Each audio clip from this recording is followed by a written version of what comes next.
নেকির অনেক দাম, ঠিক কিনা বলেন? অনেক দাম। আমার ভাইরা, জাহানের খলিফা হযরতে উমর রাদিয়াল্লাহু তাআলা তিনিও এরকম ভাবে নেকির কাজে তিনি প্রতিযোগিতা করতেন। সুবহানাল্লাহ বলেন। জাহানের খলিফা হযরতে উমর তিনি এরকম তিনার সময়ে তিনি নেকির কাজ প্রতিযোগিতা করার জন্য এই সময় রাসূল একদিন বললেন, ও আমার সাহাবীরা শোনো, এই যে বৃদ্ধা বুড়িমা একটি ঠিকানা দিয়ে দিল, এই বৃদ্ধা বুড়িমার কোনো লোকজন নাই কাজ কাম করা, তোমরা সওয়াবের আশায় নেকির আশায় বৃদ্ধা বুড়িমার বাড়ির কাজ কামগুলি সব কেউ না কেউ সেরে দিয়ে আসবা। শুনছেন আমার কথা? হযরতে আবু বকর সিদ্দিক রাদিয়াল্লাহু তাআলা তিনি করলেন কি, ফজরের আযানের পূর্বেই হযরতে আবু বকর ওই বৃদ্ধা বুড়িমার বাড়িতে যায়। বৃদ্ধা বুড়িমার বাড়িতে যাওয়ার পর ওই বৃদ্ধা বুড়িমার যত কাজ আছে সব কাজগুলি হযরতে আবু বকর করে দিয়ে আসে। হযরতে আবু বকর যখন কাজ করে দিয়ে আসে, ফজরের আযান হয়ে গেছে। হযরত ওমর রাদিয়াল্লাহু তাআলা এই কাজ সারার জন্য গিয়েছে, যে দেখে বুড়িমা এরকম ভাবে ঘুমাচ্ছে, বাড়ির কাজ কাম সব সারাম। হযরত ওমর ঘুরে চলে আসলেন। সকাল বেলায় যে বুড়িমাকে জিজ্ঞাসা করা, ও বুড়িমা, তোমার বাড়ির কাজগুলি কে করে দিয়ে গেল? একটু কমান, একটু হালকা একটু কমাই দেন, হালকা। কে তোমার বাড়ির এই কাজগুলি করে দেয়া গেল? বৃদ্ধা বুড়িমা বলে, আমি নিজেও দেখি নাই কে আমার কাজগুলি করে দিয়ে গেল। সুবহানাল্লাহ বলেন। হযরত ওমর রাদিয়াল্লাহু তাআলা সিদ্ধান্ত নিলেন।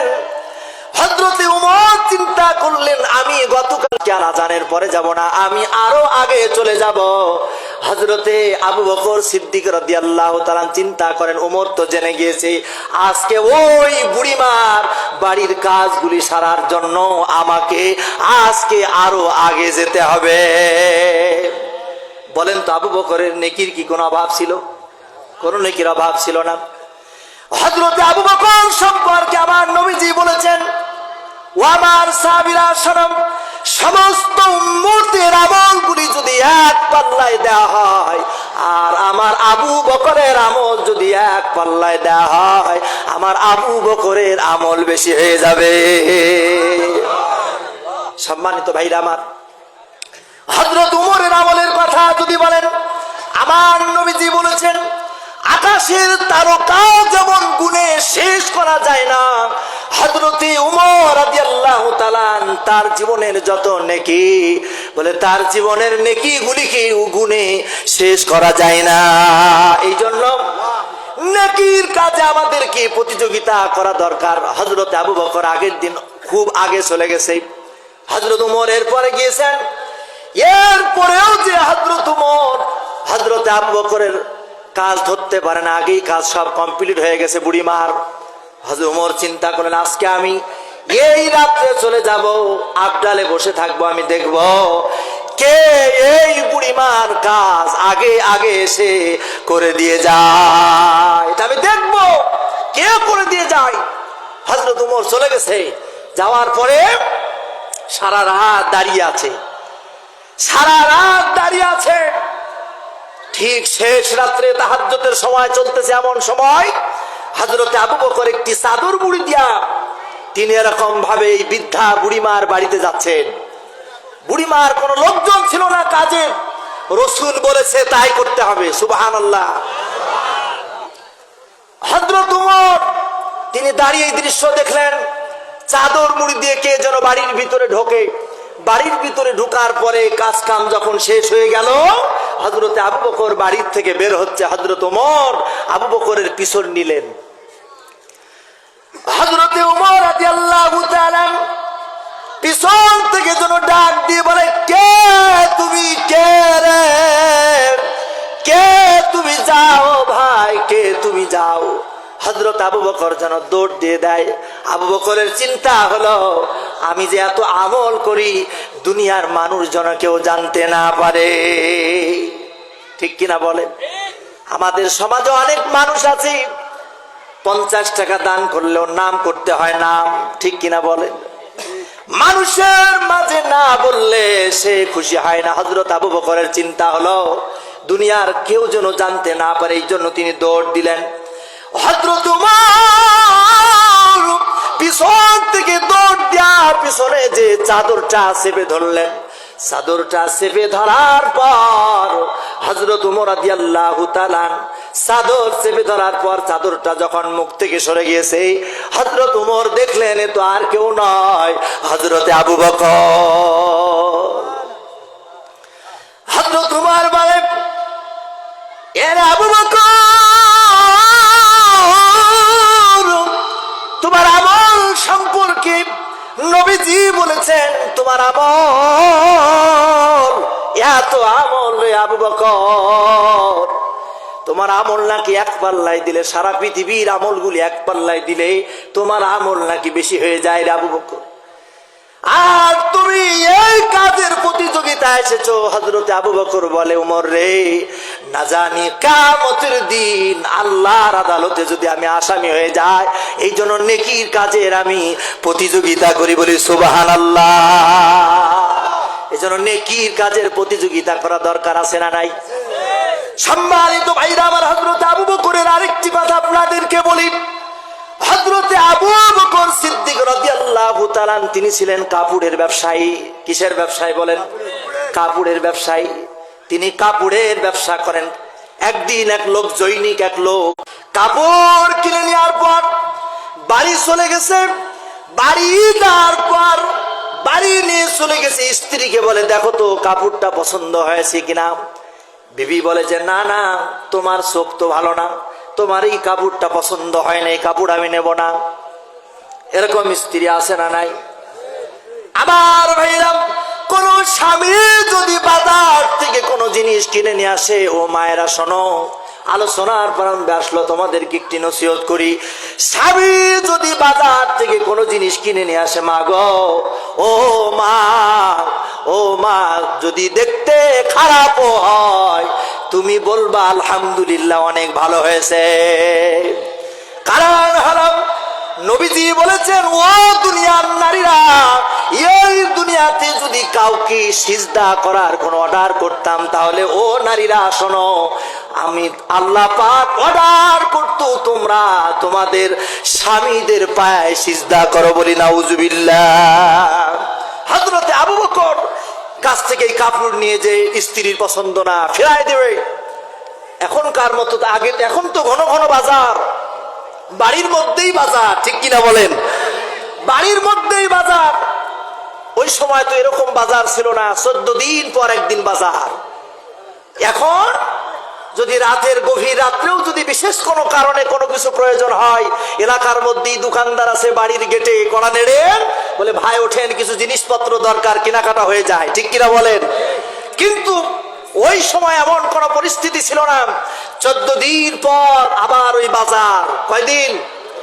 14 দিন। কথা বলেন, কয়দিন? 14 দিন পর বাজার। 14 দিন পরে বাজারে গিয়েছে, বাজারে এই কাপড়টা ফেরত নিয়ে যাচ্ছে। কার কাছে? আবু বকরের কাছে।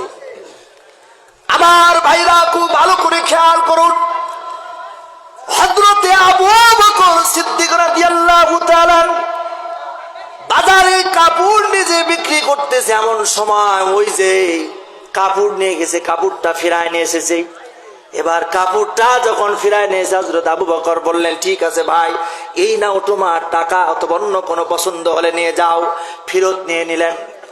এবার কাপড় যখন ফেরত নিয়ে চলে গেলেন, হযরতে আবু বকর সিদ্দিক রাদিয়াল্লাহু তাআলা কাপড়টা ফেরত নেওয়ার পর যখন চলে যায়, ওই ব্যক্তি হযরতে আবু বকর চোখের পানি ছেড়ে কাঁদতেছে। আরে চোখের পানি ছেড়ে কাঁদতেছে। পার্শ্বে এক ব্যক্তি খেয়াল করে দেখলেন আবু বকর কান্দে। জিজ্ঞাসা করে, আবু বকর, এ রে আবু বকর, তুমি কান্দো কেন ভাই? হযরতে আবু বকর বলে, এই জন্য কান্দি, এই জন্য কাঁদতেছি, আমি এই জন্য কাঁদতেছি, কাপড়টা ফেরত দিয়ে দিল, কোনো সমস্যা নাই, কিয়ামতের দিন ওই মুসিবতের সময় যদি আল্লাহ রাব্বুল আলামিন যদি বলে আবু বকর তোমার আমল আমার পছন্দ না রে আবু বকর, এ আবু বকর তোমার আমল আমার পছন্দ না, এই যে না তোমার আমলটা ফেরত দিয়ে দিলাম। আবু বকর বলছে আমি এই জন্য কাঁদতেছি, কিয়ামতের ময়দানে আমার কি হালত হবে। ঠিক কিনা বলেন? এই জন্য আমার ভাইরা নেকির দরকার আছে না নাই? আছে না?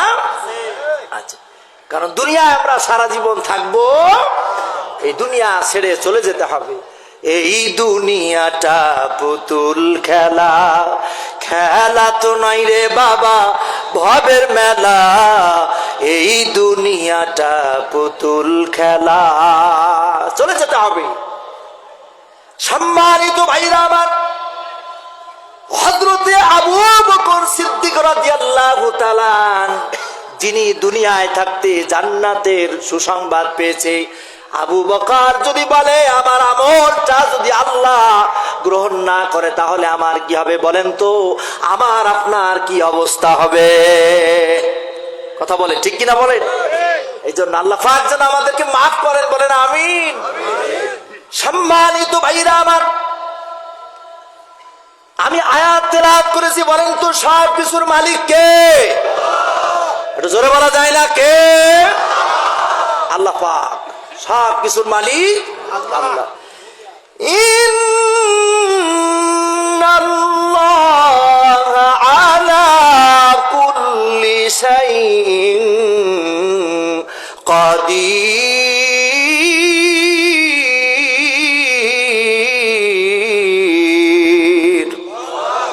সব কিছুর মালিক হলেন আমার আল্লাহ, বলেন কে? আল্লাহ পাক। আমার ভাইরা, সব কিছুর মালিক হলেন আল্লাহ। হযরতে সুলাইমান আলাইহিস সালামের আপনারা নাম শুনেছেন? নাম শুনেছেন? আল্লাহ তাআলার পয়গম্বর হযরতে সুলাইমান, আল্লাহর পয়গম্বর সুলাইমানকে আল্লাহ পাক এত মর্যাদা দিয়েছিলেন, এত ইজ্জত দিয়েছিলেন, তিনি যখন সিংহাসনে বসতেন বাতাসকে বলতেন এ রে বাতাস, একদিন নয় দুই দিন নয়, এক মাসের রাস্তা হযরতে সুলাইমান একদিনে তিনি জার্নি করতেন। বলেন তো মালিক কে? বাতাসের কোনো ক্ষমতা আছে? ক্ষমতা কার? বাতাসকে অর্ডার করতেন তিনি কে? আল্লাহ পাক অর্ডার করতেন। আল্লাহর পয়গম্বর হযরতে সুলাইমানকে আল্লাহ পাক আরো ক্ষমতা দিয়েছিলেন, মুজিজা দিয়েছিলেন। আল্লাহর পয়গম্বর হযরতে সুলাইমান আলাইহিস সালাম পাখির ভাষা বুঝতো, পক্ষী কুল যা বলতো সব বুঝতে পারতো। সুবহানাল্লাহ। আল্লাহর পয়গম্বর হযরতে সুলাইমান আলাইহিস সালাম আল্লাহ রাব্বুল আলামিন জিন জাতিদেরকে তার অনুগত করে দিয়েছিলেন, জিনেরা সুলাইমান আলাইহিস সালামের কথা শুনতো। বলি সুবহানাল্লাহ। আমার লাগবে না, ফেরাও লাগবে না। সম্মানিত ভাইরা আমার, এই সুলাইমান আলাইহিস সালাম ছোট্ট কাল থেকে অত্যন্ত তীক্ষ্ণ মেধার অধিকারী ছিলেন, খুব চৌকস ছিলেন, খুব জ্ঞানী ছিলেন সুলাইমান। আল্লাহর পয়গম্বর সুলাইমানের আব্বার নাম ছিল হযরতে দাউদ আলাইহিস সালাম। কি নাম বলেন? কথা বলেন না, কি নাম বলেন? হযরতে দাউদ আলাইহিস সালাম। আল্লাহর পয়গম্বর হযরতে দাউদ আলাইহিস সালামের সন্তান ছিলেন হযরতে সুলাইমান। হযরতে সুলাইমান যেমন বাবা তেমন সন্তান। বলি সুবহানাল্লাহ। যেমন বাবা তেমন সন্তান। কবি বলেছেন গাই ভালো তো বাছুর ভালো, দুধ ভালো তো ঘি, বাপ ভালো তো বেটা ভালো, মা ভালো তো ঝি। আল্লাহর পয়গম্বর হযরতে সুলাইমান এত জ্ঞানী ছিলেন।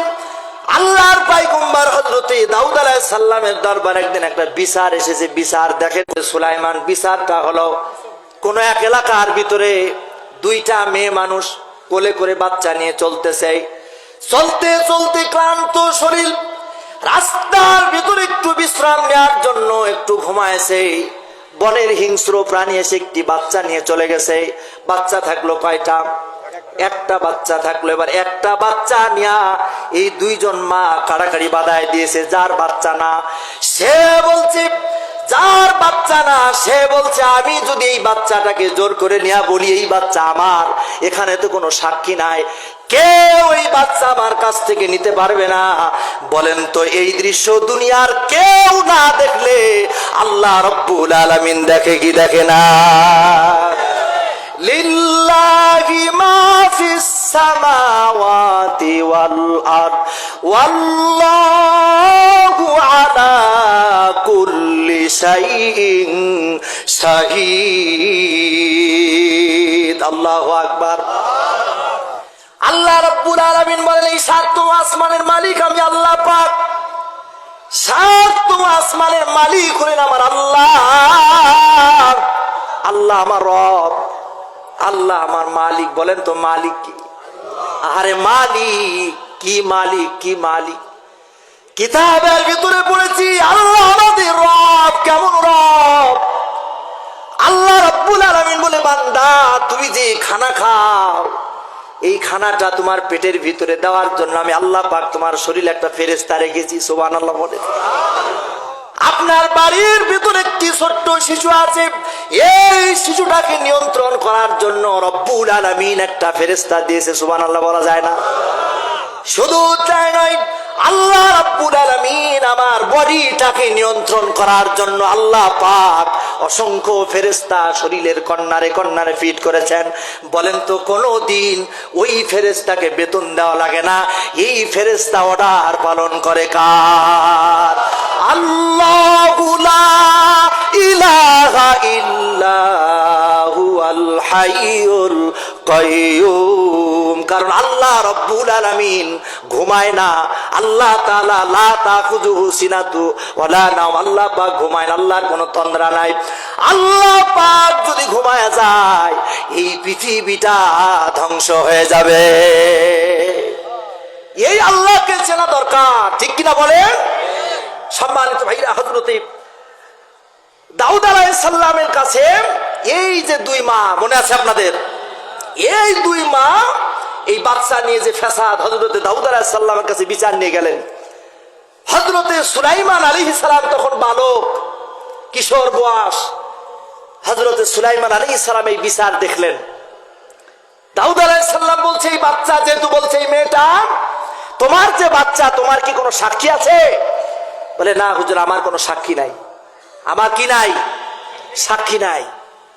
এই জন্য দাউদ আলাইহিস সালাম বললে যেহেতু তোমার কোনো সাক্ষী নাই এই বাচ্চা তোমার হতে পারে না। এর ফাঁকেই হযরতে সুলাইমান আলাইহিস সালাম আব্বাকে বলছে, আব্বা তুমি যদি আমাকে একটু অর্ডার দাও এই বিচারটা আমি নিয়ন্ত্রণ করব। সুবহানাল্লাহ বলেন। যেমন বাবা তেমন সন্তান, মানে এই বিচারটা আমি করব। হযরতে সুলাইমান আলাইহিস সালাম তিনি এরকম ভাবে এই বিচারটি হাতে নিলেন, নিয়ে বললেন ও মেয়েরা তোমরা একটা বাচ্চা নিয়ে দুইজন কাড়াকাড়ি করো। আল্লাহর পয়গম্বর হযরত সুলাইমানের মাথার ভিতরে এমন বুদ্ধি চলে গেল, তিনি চিন্তা করলেন এই বাচ্চাটা যেই মায়ের, এই মা তো বাচ্চাটার ক্ষতি চায় না। এবার সুলাইমান আলাইহিস সালাম বললেন, আল্লাহর পয়গম্বর বললেন ও মেয়েরা শোনো, এই বাচ্চাটা আমি দুইটা খণ্ড করব। দুইটা খণ্ড করার পর তোমাদের দুইজনকে ভাগ করে দিব। বলেন তো পৃথিবীর কোনো মা চায় না যে তার সন্তান মারা যায়? চায় না কি? কোনো মা চায় না। আমার ভাইরা, কোনো মা চায় না। যেই মায়ের সন্তান ওই মা বলল না না না আমার সন্তান দরকার নাই, এই সন্তান তিনাকে দিয়ে দিন। তিনার চিন্তা হলো অন্তত পক্ষে আমি সন্তানটা যদি নাও পাই অন্তত পক্ষে আমার সন্তানটা যেন বেঁচে থাকে। বলেন মায়েরা সন্তানকে ভালোবাসে কি বাসে না? সাদা কাপড় পরায়া খাটের উপর শুয়ায়া মাইরে তোমরা কইল যাইতাছো রে গ্রামবাসী, একটু দাঁড়াও মাইরে দেখি, পরাণ ভৈরা মাইরে দেখি রে গ্রামবাসী, একটু দাঁড়াও মাইরে দেখি, ঠিক কিনা বলেন? নয়ন ভৈরা মাইরে দেখি রে গ্রামবাসী, পরাণ ভৈরা মাইরে দেখি। ছেলে যদি কোথাও যায় মার মনে শান্তি নাই, কখন আসবে বাসা ফিরিয়া, ঠিক কিনা বলেন? ছেলে যদি কোথাও যায় মার মনে শান্তি নাই, কখন আসবে বাসা ফিরিয়া। কে ডাকবে আর জাদু বলে মা যদি মর যাই রে মরে, কে ডাকবে আর জাদু বলে মা যদি মর যাই রে চলেন। একটুখানি দাঁড়াও রে ও গ্রামবাসী, একটু দাঁড়াও মাইরে দেখি, পরাণ ভৈরা মাইরে দেখি রে গ্রামবাসী, একটু দাঁড়াও মাইরে দেখি। নারে তাকবীর। আপনারা আছেন তো? একটু হাত তুলে বলেন তো আমরা আছি আল্লাহর কাছে বলেন লিল্লাহে তাকবীর। হাত নামান, হাত ওঠান, হাত ওঠান, হাত ওঠান, দুই হাত উঠান, দুই হাত। সবাই হাতগুলো এরকম করেন, এরকম করেন। আল্লাহর ফেরেশতা ফিঙ্গার প্রিন্ট নিয়ে নিক। সবাই হাতগুলো এরকম করেন। ফেরেশতার আছে না নাই? হাতগুলো একটু এরকম নড়ান। আজকের এই মধুগাড়ি গ্রামের যেই সকল যুবকেরা কষ্ট করে আজকের এই মাহফিল সাজাইছে, মাহফিল সফল, ঠিক কিনা বলেন? তাকবীর হবে লিল্লাহে তাকবীর। আওয়াজ আরো বেশি দিতে হবে। আওয়াজ যত বেশি দিবেন খুশি হবেন কে? আওয়াজ কি বেশি দেওয়া যাবে না? দেখা যাক।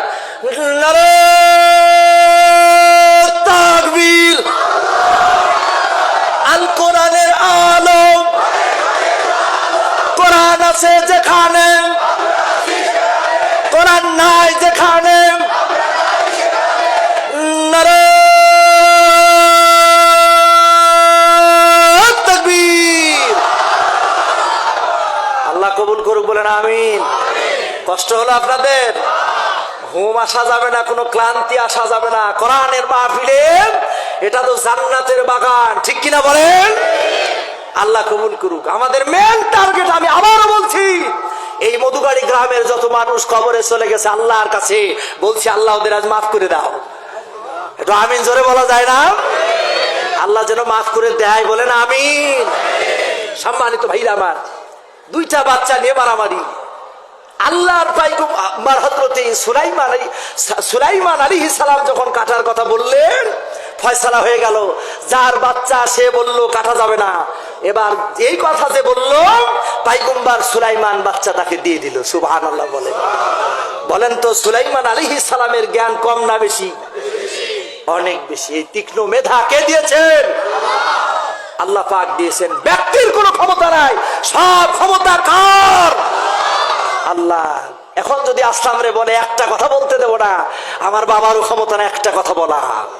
কথা বলান কে? আল্লাহ পাক। আমার ভাইরা গভীর মনোযোগ লাগান। অনেকের হয়তো বিরক্ত লাগতে পারে যে আসলামের আলোচনা তো আমরা সব সময় শুনি। সম্মানিত ভাইরা আমার, কথাগুলি আমার না, কথাগুলি কার? আল্লাহ রাব্বুল আলামিন সূরাতুল নামলের ভিতরে পয়গম্বর হযরত সুলাইমান আলাইহিস সালামের কথাগুলি ভেঙ্গে ভেঙ্গে বর্ণনা করেছেন। সুবহানাল্লাহ। আল্লাহর পয়গম্বর হযরত সুলাইমানের এত জ্ঞান, এত মেধা। আরেকটু উদাহরণ দিয়ে আপনাকে এটাই বোঝাবো আমি। পয়গম্বর হযরত দাউদ আলাইহিস সালামের সময় একজন সুন্দরী রূপবতী একজন নারী, কি সুন্দরী রূপবতী একজন নারী, এই নারীটার দিকে এলাকার মানুষের চোখ পড়ে গেল। এলাকার অনেক যুবকেরা এই মেয়েটাকে ডিস্টার্ব করে, রাস্তার ভিতরে গেলে তাকে ইফটিজিং করে। নাউজুবিল্লাহ বলেন।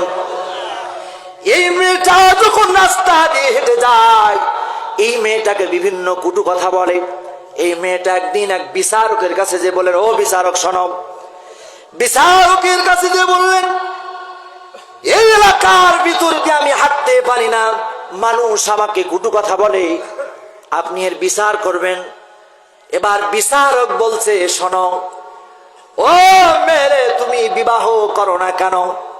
মেয়েটা বলছে, আমি এখন বিবাহ করব না, কারণ আমি নিজেকে প্রতিষ্ঠিত হব, তারপরে বিবাহ করব। এখন বিবাহ খুব ভালো কথা। এরপরে ওই বিচারক বলছে, শোনো, তোমাকে মানুষ ডিস্টার্ব করা বন্ধ করবে না। আমি হলাম এই এলাকার লিডার, আমি হলাম নেতা। তোমার এত সুন্দর রূপ যৌবন, তোমার এত সুন্দর চেহারা, তুমি যদি আমাকে বিবাহ করো, কেউ তোমার দিকে চোখ তুলে তাকাবে না। নাউজুবিল্লাহ। জোর যার মুল্লুক তার, জোর যার মুল্লুক তার। আমার ভাইরা, এই মেয়েটা ওই বিচারকের কাছ থেকে চলে আসলো। আসার পর আর একজন বিচারকের কাছে গেল, যে বলছে, দেখো আমার এই ঘটনা। তখন ওই বিচারক বলছে, তুমি আমাকে বিবাহ করো, তুমি যদি আমাকে বিবাহ করো, তোমাকে কেউ কোনো ডিস্টার্ব করবে না। তিনি ওখানেও বিচার পাইলেন না। এরপরে তিনি ওখান থেকে চলে আসলেন। আসার পর তিনি আর একজনের কাছে গেলেন, তিনিও বললেন একই কথা।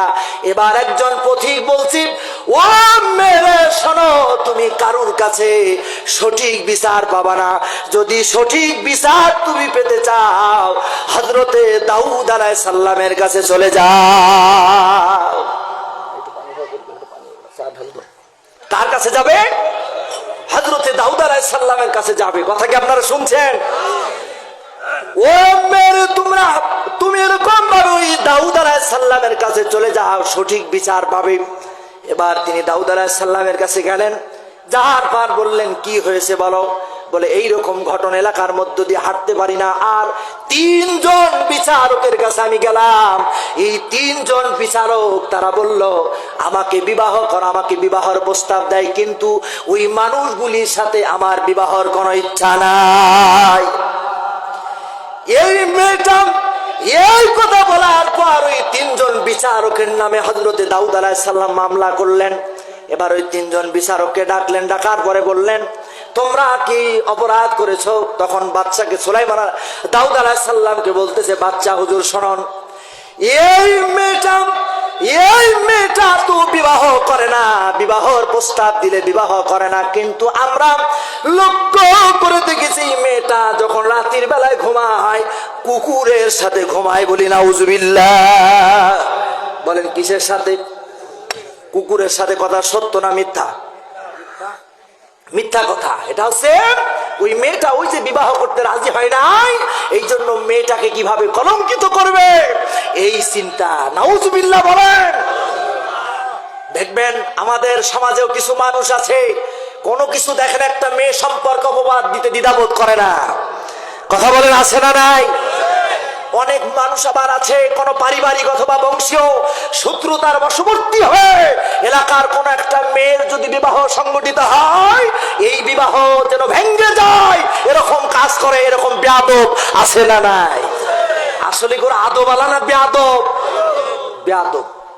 কারণ কোন আদবালা মানুষ একটা মেয়ের বিবাহ ভাঙতে পারে না। দুনিয়ায় বানাইছে কে? আল্লাহ। কে বানাইছে? আল্লাহ পাক। তো এই মেয়েটার নামে এই 3 জন বাদশা মিথ্যা অপবাদ দেয়। হযরতে দাউদ আলাইহিস সালাম চিন্তায় পড়ে গেল। মেয়েটাকে বলছে, মেয়ে, তোমার কাছে যে কুকুর থাকে না, তোমার কি কোনো সাক্ষী আছে?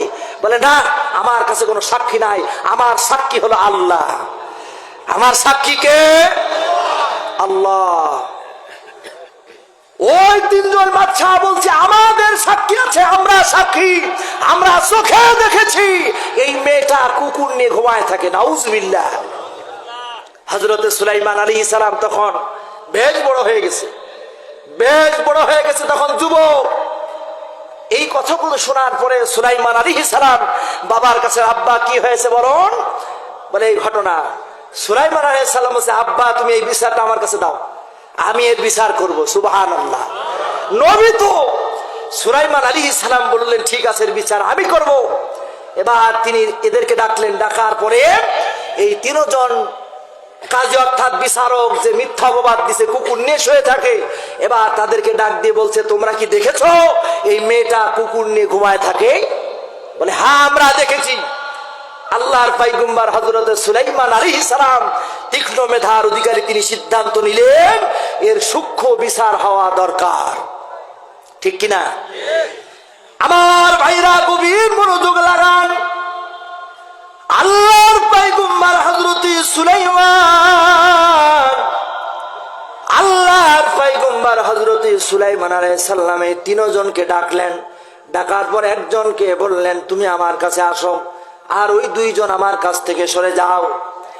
এবার উনাকে ডাকার পরে বললেন ও বিচারক ও কাজী, তুমি যে দেখেছ এই মেয়েটা কুকুর নিয়ে ঘুমায়, তুমি যে দেখেছ এর বিচারক বলো তো দেখি, তুমি যে বলছো এই মেয়েটা কুকুর নিয়ে ঘুমায়, বলো তো দেখি যে এই কুকুরটা নিয়ে ঘুমায় এই কুকুরটা রং কেমন? কি কেমন? রং কেমন? এই বিচারক বলছে এই কুকুরের রংটা হলো, যখনই সুলাইমান আলাইহিস সালাম বলেছে চেহারার মধ্যেই, কারণ মিথ্যা কথা বললে তো বোঝা যায়, ঠিক কিনা বলেন? চেহারার মধ্যে কেমন ছাপ পড়ে গেছে, আন্দাজেই বলে ফেললো কুকুরের রং কালো। কুকুরের রং কি? কালো। আমার ভাইরাম, এই লোকটি এরকম ভাবে সরায় দিলেন, উনাদের সাথে মিশতে দিলেন না। এবার দ্বিতীয় জনকে ডাক দিয়ে বললেন শোনো, তোমার কাছে জানতে চাই, তুমি বলো তুমি কি দেখেছ এই মেয়েটা কুকুর নিয়ে ঘুমায়? বলে হ্যাঁ আমি দেখেছি কুকুর নিয়ে ঘুমায়। বলে বলো তো দেখি তুমি যে বলছো কুকুর নিয়ে ঘুমায় এই কুকুরটার রং কেমন? তখন তিনিও হতভঙ্গ হয়ে গেছে, কি প্রশ্ন করে কি বলবো। তিনিও আতঙ্কের বশবর্তী হয়ে বললেন এই কুকুরের রং হলো লাল। কি বললেন?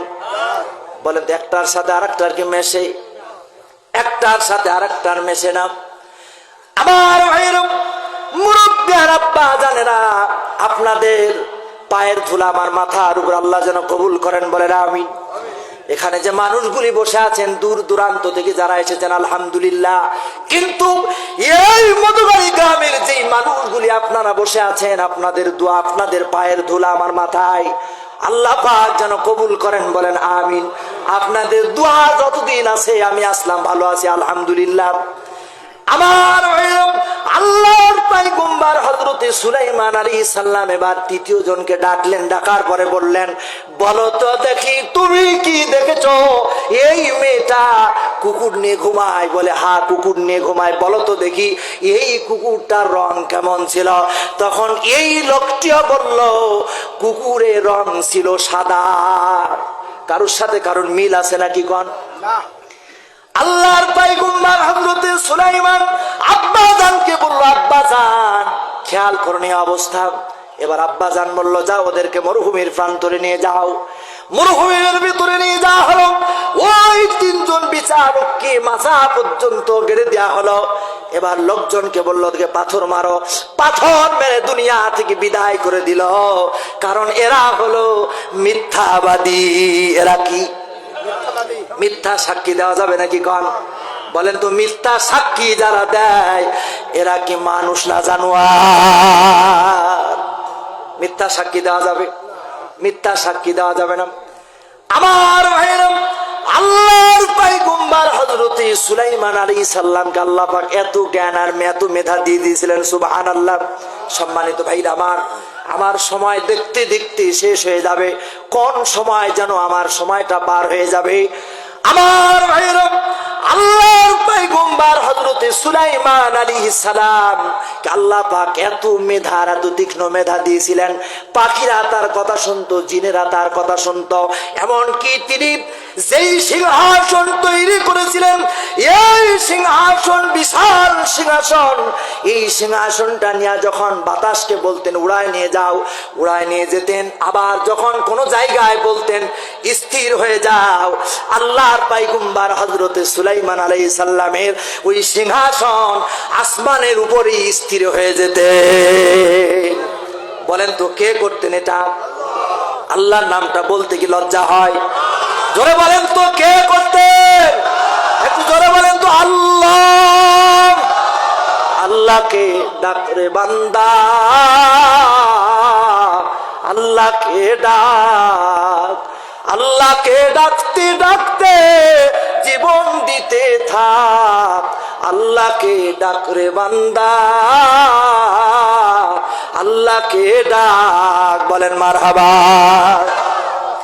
আমার ভাইয়েরা, উড়ন্ত এরকম ভাবে আসমানের, এরকম ভাবে পাখি যেরকম ভাবে বলেন তো সিংহাসন রাখতেন, আল্লাহর ক্ষমতা আছে না নাই? তিনি একদিন সিংহাসনটাকে বললেন থেমে যাও, বাতাস থামায় দিল। সূর্যের আলো মাথার মধ্যে লাগে, ভালো করে শুনুন, কিসের আলো? সূর্যের আলো মাথার মধ্যে লাগে। সূর্যের আলো মাথার ভিতরে লাগার কারণে পয়গম্বর হযরতে সুলাইমান বললেন, ও পাখিগুলেরা শোনো, আমার মাথার উপরে তোমরা ছাতার মতো এরকম ভাবে সব বসে যাও। কার কথা শুনে পাখি? জোরে বলেন কার? আল্লাহর। আল্লাহর পয়গম্বর হযরতে সুলাইমান সিংহাসনে বসা। এবার ওই পাখিগুলি সব কাতারবদ্ধ ভাবে সব ছায়া দিতেছে, যেন পয়গম্বরের কোন রোদ না লাগে, পয়গম্বরের কোন রোদ না লাগে। আপনাদের নজর আমার দিকে না ওই দিকে। এই যে ভাই যারা ওখানে গল্প করছেন, বাইরে যে গল্প করেন, বসে বসে না তো বাইরে যান। আপনাদের চোখ আমার দিকে না ওই দিকে আছে, আমার দিকে। লিল্লাহে তাকবীর। সম্মানিত ভাইরা আমার, মনোযোগ লাগান।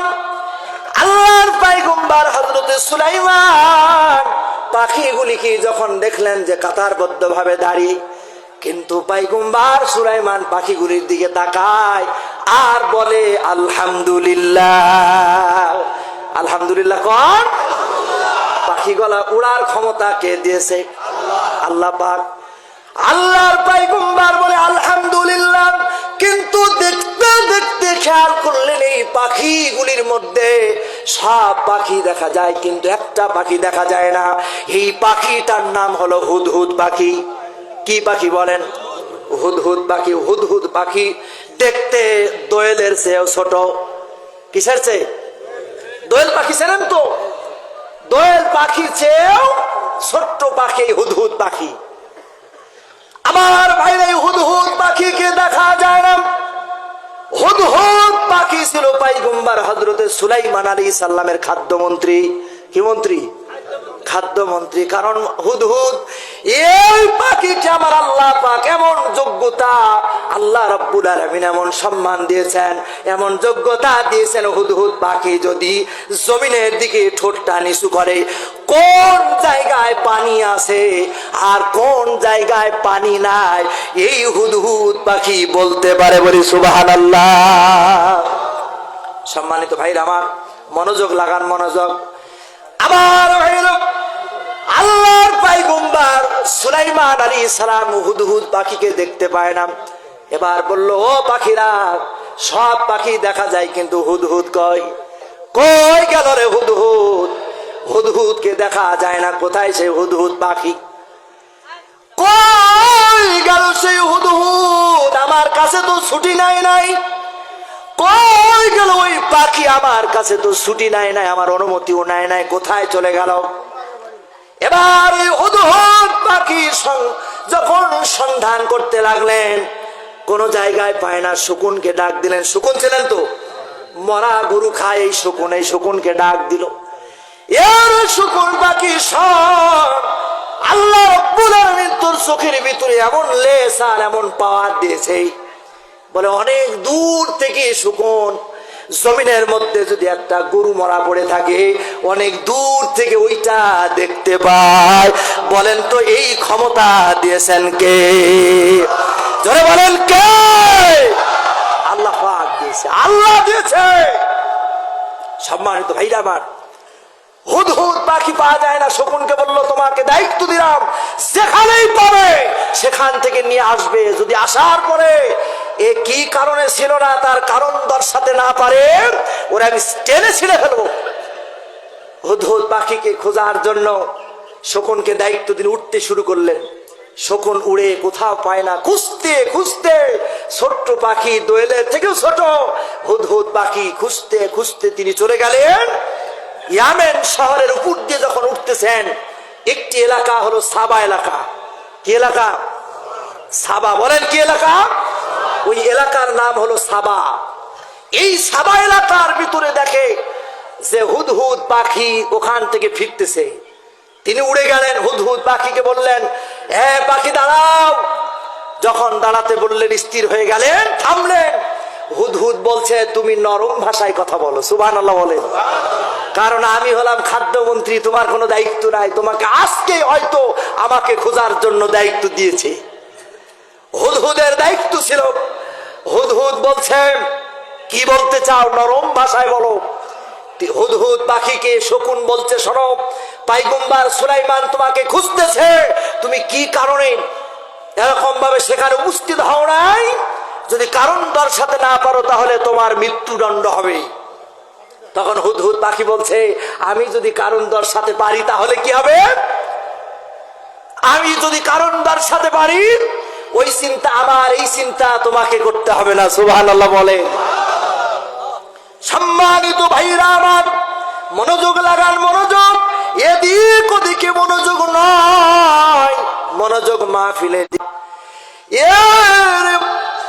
আল্লাহ পাকের একটি কথা আপনার হৃদয়ের ভিতরে যদি ভালো লাগে, আল্লাহ পাক বলছে আপনার ঈমান বাড়বে। যাদাতুহুম ঈমানা, ঈমান বাড়বে। বেশক ভালো না লাগলে তো আপনার উঠেই চলে যেতেন, ঠিক কিনা বলে?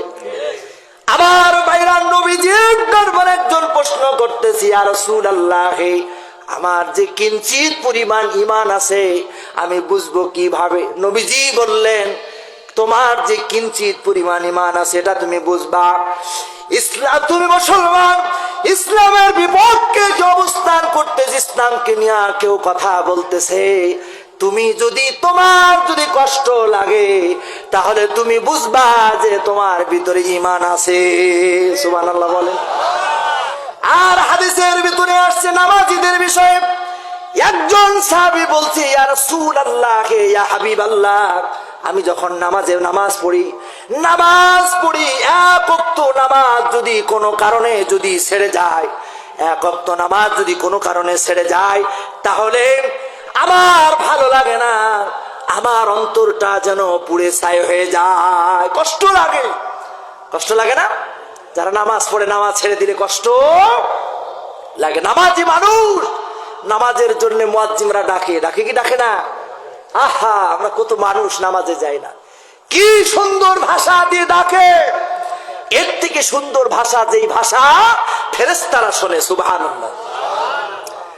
হাইয়া আলাস সালাহ,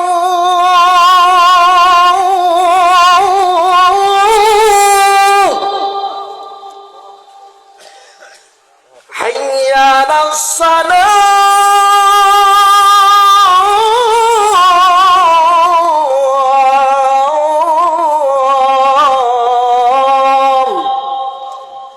সুন্দর ডাক না? কত সুন্দর ডাক। ওঠো বিল্লাল মিনারাতে, সময় বয়ে যায়, আজান দাও গো মধুর সুরে, শুনবার মনে চায়, ঠিক কিনা বলেন?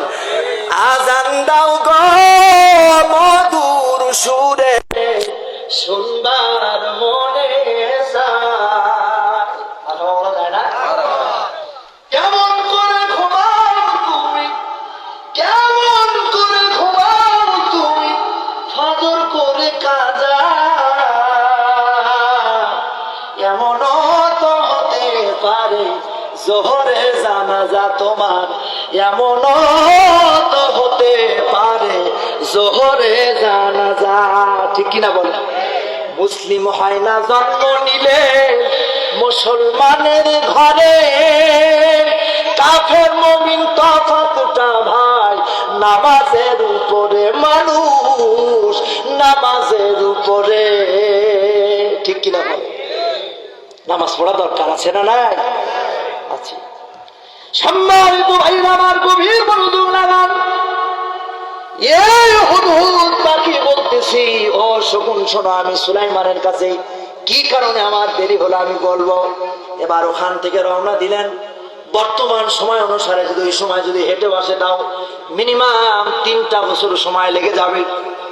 আমার এই হুদহুদ পাখি চলে আসলো। পয়গম্বর হযরত সুলাইমান আলাইহিস সালাম সিংহাসনে বসে আছেন। সুলাইমানের খুব রাগ ছিল, তিনি একটু হুদহুদ পাখি সে কাছাকাছি আসলেন, একটু দূরে বসলেন। তিনার চিন্তা হলো, বলা যায় না রাগের মাথায় যদি আমাকে খপ করে চেপে ধরে, বলা যায় না আমার অবস্থা খারাপ হয়ে যেতে পারে, কথা বল ঠিক কিনা। খুব চালাক, দূরে বসলেন, বসার পরে বলতেন, বাচ্চা বাবু, আপনার কাছে আমি কি কারণে আসতে পারি না আপনি শুনুন।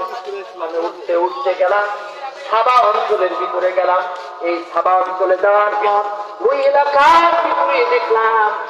এলাকার ভিতরে দেখলাম কিছু সৈন্য সামন্ত দেখা যায়। এরপরে আমি ওই সৈন্য সামন্ত পার করে যখন ভিতরে ঢুকলাম, দেখলাম একটি সিংহাসন, সোনা রূপা দিয়ে তৈরি সিংহাসন। ওই সিংহাসনের উপর একজন মহিলা মানুষ বসে আছে। এইটা আমি অবজারভেশন করলাম, এই জন্য আমি দেখলাম না, দেখলাম এই রানী যে বসে আছে কি করে। এবার দেখলাম যে এই রানী হলো এই এলাকার ভিতরে, তিনি হচ্ছে রানী, সব নিয়ন্ত্রণ করে, সব দেখলাম। কিন্তু অত্যন্ত কষ্টের বিষয় হলো যে এরকম ভাবে আমি খেয়াল করে দেখলাম, সকালবেলায় যখন সূর্য উঠে, কি উঠে? সূর্য উঠে। সূর্য উঠানকে ধরে বলা যায় নাকি? সকালবেলায় যখন এই সূর্যটা এরকম ভাবে উঠে, এই সূর্যটা উঠার সময় তার সিংহাসন, তার ঘরটা এমন ভাবে তৈরি, সকালবেলায় সূর্য উঠার সময় তার ঘরের মধ্যে সূর্যের আলো লাগে। আবার যখন সূর্যটা এরকম ভাবে নেমে যায়, তখন তার ঘরের মধ্যে সূর্যের আলোটা লেগে তারপরে সূর্যটা ডুবে যায়। আমি খেয়াল করে দেখলাম ওই সূর্যের পূজা করে ওই রানী, নাউজুবিল্লাহ বলেন। তার মানে সূর্য পূজা করে, কি পূজা করে? সূর্য পূজা, নাউজুবিল্লাহ বলেন। পৃথিবীর কোনো কিছুর পূজা করা যাবে না, যাবে যাবে না। আহা, মা বোনেরা দুইটা প্যান্ডেল ভরে গেছে, আলহামদুলিল্লাহ। খন জোরে বলা যায় না আলহামদুলিল্লাহ? মধুগাড়ি গ্রামের মানুষের জোরে বলেন আলহামদুলিল্লাহ। আজকের মাহফিলে এত লোক হয়েছে, আপনারা খুশি না বেজার? এই যে মহিলা প্যান্ডেল, আপনার মায়েদের রোমান, তোমরা সামনে যার যতটুকু জায়গা আছে একটু জায়গা করে দাও, জান্নাতের ভিতর আল্লাহ পাক জায়গা করে দিবে। আচ্ছা বলেন, আপনাদের সামনেও একটু একটু জায়গা আছে, অনুরোধ করবো, দেখেন পিছনে আর জায়গা নাই, অনেক মানুষ ঘুরতেছে বসার, যে সামনে যার যতটুকু জায়গা আছে সামনে আগায় এসে আর একটু জিকির করি, লা ইলাহা লা ইলাহা ইল্লাল্লাহ। টাইম বলবেন দশটা?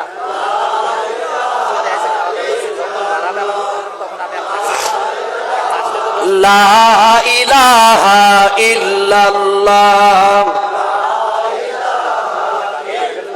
গুনাহগারের গুনাহ সারে দরুদে আপনার।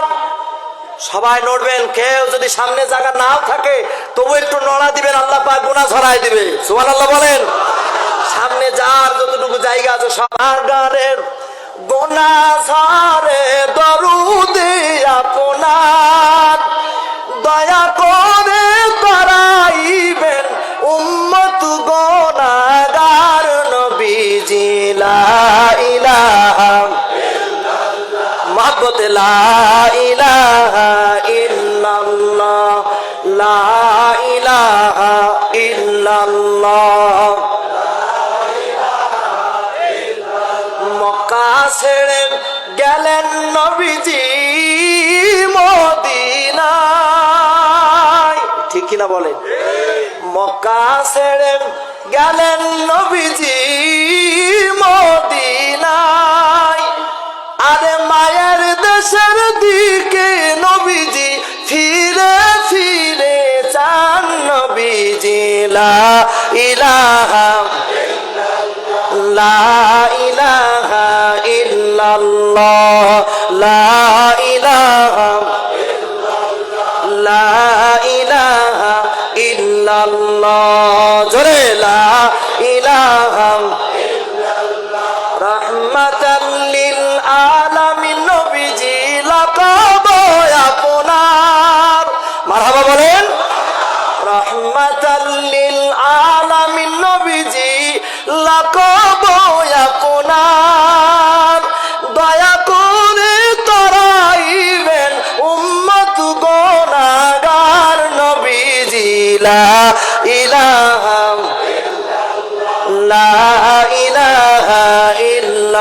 ইল্লাল্লাহ লা ইলাহা লা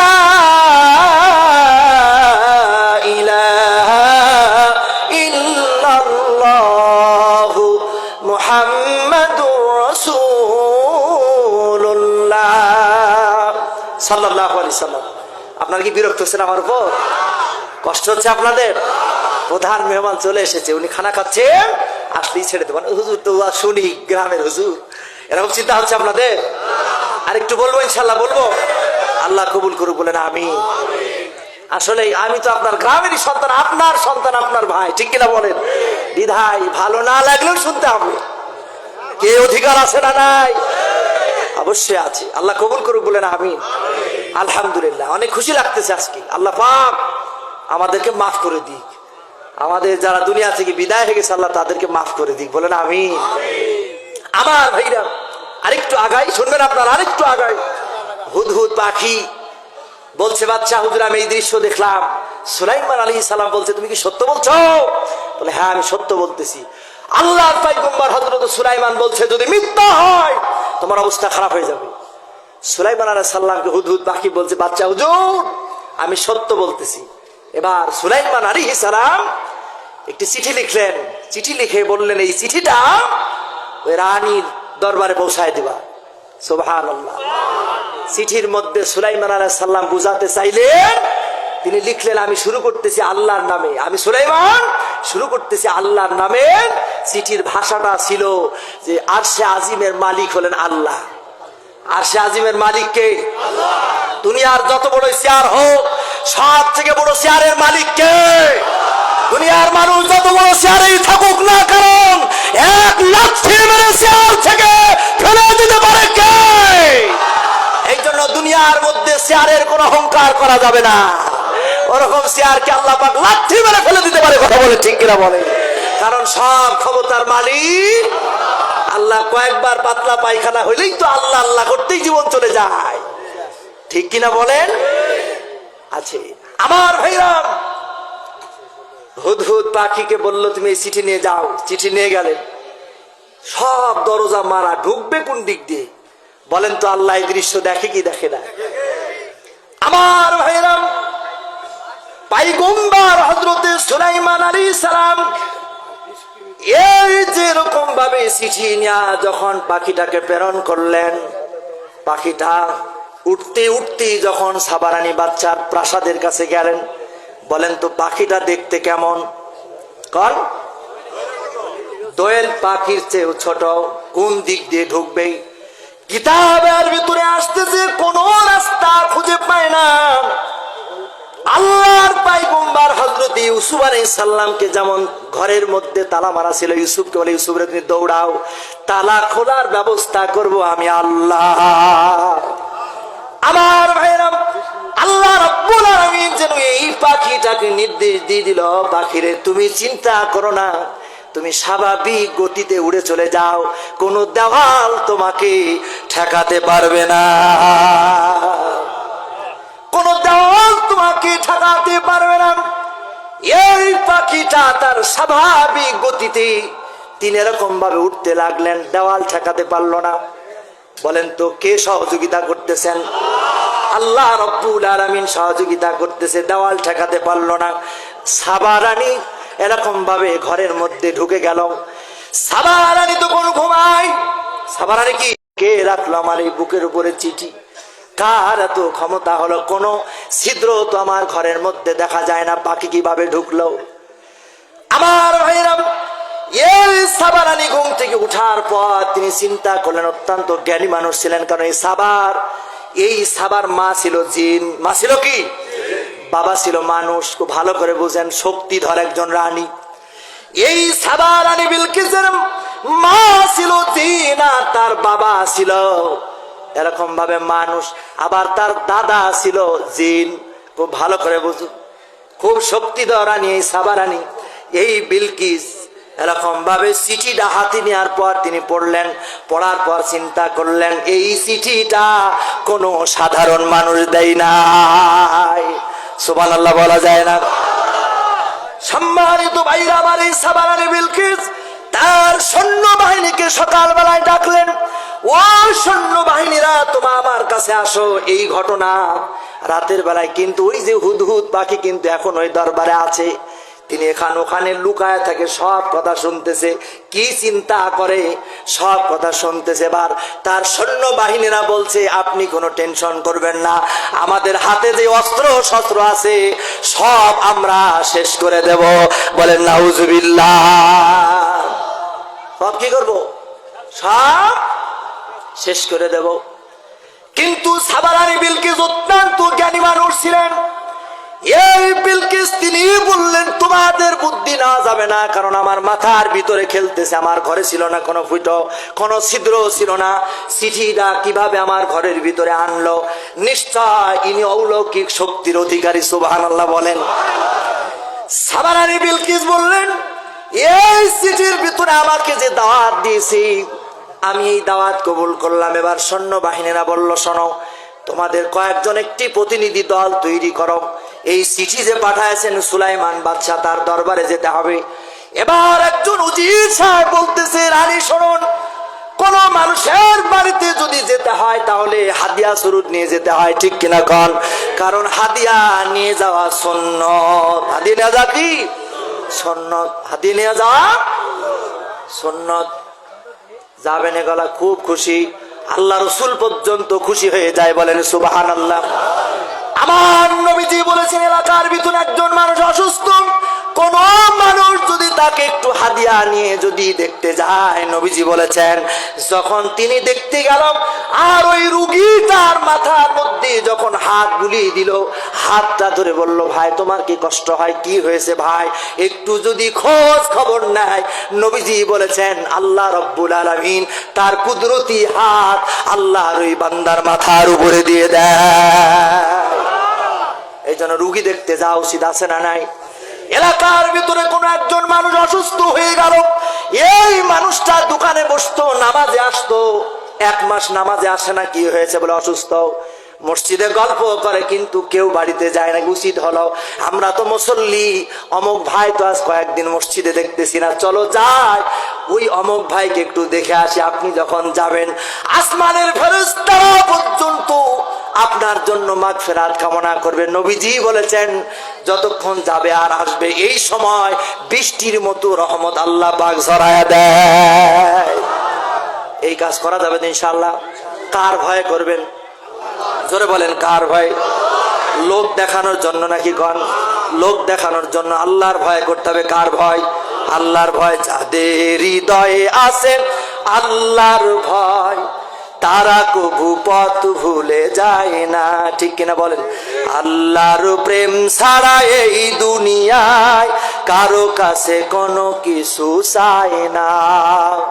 রাতের আধারে যারা সিজদাতে রয়, দুচোখের অশ্রুতে নদী যেন বয়।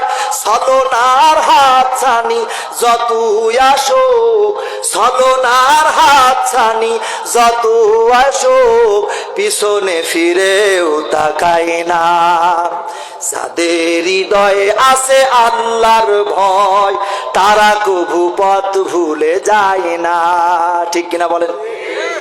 সম্মানিত ভাইরা আমার, ওই সাবা রানী বিলকিস বলল কিছু হাদিয়া স্বরূপ নিয়ে যেতে হবে, কিছু হাদিয়া। এবার তিনি হাদিয়া নিলেন 100 স্বর্ণ মুদ্রা। কত বলেন? 100 স্বর্ণ মুদ্রা, 100 রূপা আর 100 হীরা। 3 রকমের জিনিস নেই। এই দৃশ্য ওই যে হুদহুদ পাখি কিন্তু সব দেখতেছে। সুবহানাল্লাহ বলেন। এবার এই দরবার থেকে সাবা রানীর লোকজন যখন রওনা দিল, সাবা রানী বিলকিস সহ, সুবহানাল্লাহ বলেন, সাবা রানী বিলকিস সহ সবাই যখন রওনা দিল, এই হুদহুদ পাখি পয়গম্বর হযরতে সুলাইমান আলাইহিস সালামের কাছে চলে আসলেন। আসার পরে বললেন তারা রওনা দিয়েছে। কিভাবে আসতেছে? বলে তারা আসার বেলায় 100 করে স্বর্ণ মুদ্রা, 100 রূপা আর 100 এরকম ভাবে হীরা, 3 রকমের জিনিস তারা হাদিয়া নিয়ে আসতেছে। এবার এই হাদিয়া যে নিয়ে আসতেছে আল্লাহর পয়গম্বর হযরতে সুলাইমান বলল শোনো, এখান থেকে 2 কিলোমিটার রাস্তা স্বর্ণের ইট বানাও। কি বানাও? জিনেদেরকে ডাক দিল। কাদেরকে ডাক দিল বলেন? জিনেদেরকে ডাক দিয়ে বলল স্বর্ণের ইট বানাও। কিসের ইট? স্বর্ণের ইট বানাও। বলেন তো 100 স্বর্ণ মুদ্রা আর কোথায় স্বর্ণের ইট? স্বর্ণের ইট বানানোর পর এক নয় 2 কিলোমিটার রাস্তা এরকম ভাবে স্বর্ণের ইট দিয়ে তৈরি করলো। বিশাল প্রাসাদ বানাও, হীরা মুক্তা দিয়ে বিশাল প্রাসাদ বানাও, সব ইট বানায়। আমার ভাইরা এইরকম ভাবে সুন্দর ভাবে সজ্জিত করলো।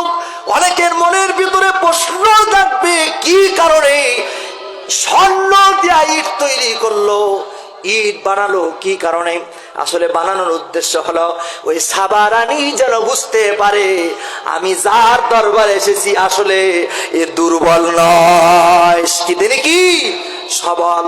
কারণ আল্লাহর পক্ষে থাকে যারা থাকে তারা সবল, ঠিক কিনা বলেন?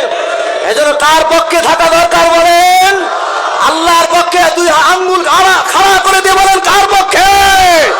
জোরে বলেন কার পক্ষে? কোন শয়তানের পক্ষে, কোন মানুষের পক্ষে থাকা যাবে না, এক আল্লাহর পক্ষে থাকতে হবে। জোরে বলেন ঠিক কিনা? লিল্লাহে তাকবীর, লিল্লাহে তাকবীর। আল কোরআনের আলম, কোরআন আছে যেখানে, কোরআন নাই যেখানে। আজকের মাহফিল নারে তাকবীর। আলহামদুলিল্লাহ। অনেকে ভাবতেছে হুজুর আমাদের খাটাচ্ছে। অবশ্যই না খাটলে মজমা গরম হবে না, ঠিক কিনা বলেন? কষ্ট হচ্ছে আপনাদের? তাকবীর দিলে খুশি হয় কে? বান্দা আল্লাহকে একবার আল্লাহ বলে ডাকলে বান্দা 70 বার জবাব দেয়। সুবহানাল্লাহ। বান্দা বড় মায়া করে বলে বান্দা তোমার কি হয়েছে, কি লাগবে, কি প্রয়োজন? আল্লাহ দেয় না? আল্লাহ না দিলে কি 1 সেকেন্ড দুনিয়ায় বাঁচতে পারতাম? 1 সেকেন্ড বাঁচতে পারতাম? করোনার সময় দেখেছেন অক্সিজেনের কত দাম। অক্সিজেন গ্রহণ করি কোনদিন অক্সিজেনের মালিককে বেতন দেয়া লাগে না। বান্দা বলে, আল্লাহ বলে বান্দা তুমি অক্সিজেন গ্রহণ করে শুধু বলবা আলহামদুলিল্লাহ, আমি আল্লাহ পাক খুশি হয়ে যাই। সুবহানাল্লাহ। ইট দিয়ে রাস্তা বানাইছে।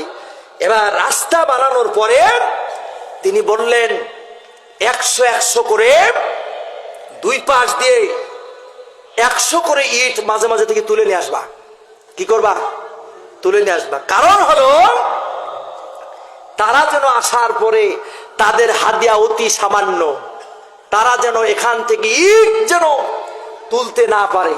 কারণ আগেই দেখবে যে ইট তোলা যদি তুলি তাহলে বুঝতে পারবে ইট চুরি করে হাদিয়া নিয়ে এসেছে, ঠিক কিনা বলেন? কি কৌশল, কৌশল শিখাইছেন কে? আল্লাহ পাক। ইট তুলে নিয়ে আসলেন। এবার তারা আসতেছে। যখন স্বর্ণের ইটের উপরে পা দিয়েছে সুলাইমান আলাইহিস সালাম বলল যে ইটের উপরে গরু ছাগল দিয়ে দাও। কি দিয়ে দাও? সব পোশাক পায়খানা করুক।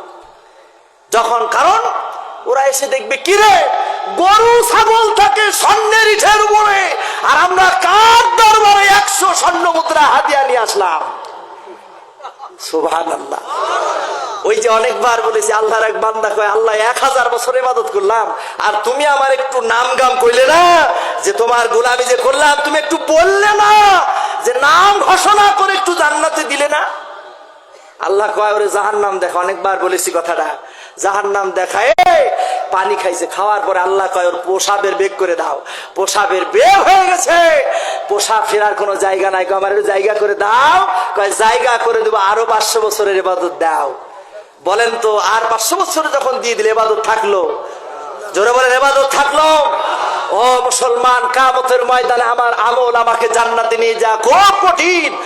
একমাত্র আল্লাহর দয়া ছাড়া জান্নাতে যাওয়া সম্ভব নয়।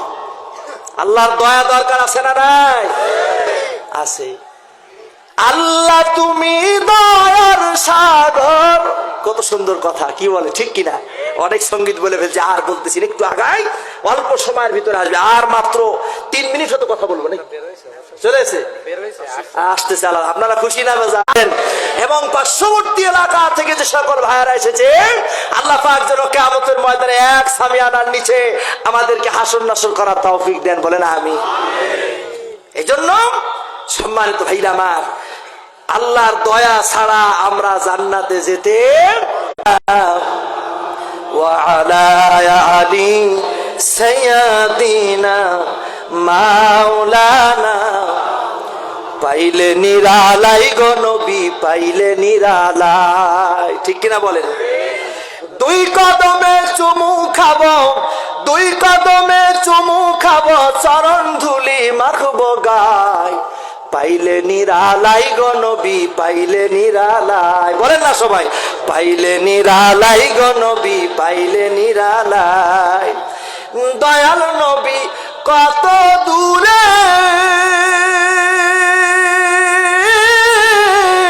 লোহিত সাগরের তীরে ঠিক কিনা বলেন দয়াল নবী কত দূরে লোহিত সাগরের তীরে মদিনার ওই সোনার ঘরে মদিনার ওই সোনার ঘরে আছেন তিনি সর্বদাই পাইলে নিরালাই গো নবী পাইলে নিরালাই বলেন না পাইলে নিরালাই গো নবী পাইলে নিরালাই আমি দুই কদমে চুমু খাবো চরণ ধুলি মাখবো গায় পাইলে নিরালাই গো নবী পাইলে নিরালাই কষ্ট হচ্ছে আপনাদের উম্মতি উম্মতি বলে কাঁদলেন নবী জীবন ভরে ঠিক কিনা বলেন উম্মতি উম্মতি বলে কাঁদলেন নবী জীবন ভরে এখনো কাঁদেন নবী এখনো কাঁদেন নবী পাপী উম্মতের মায়ায় পাইলে নিরালাই গো নবী পাইলে নিরালাই মহব্বতে বলা যায় না পাইলে নিরালাই গো নবী পাইলে নিরালাই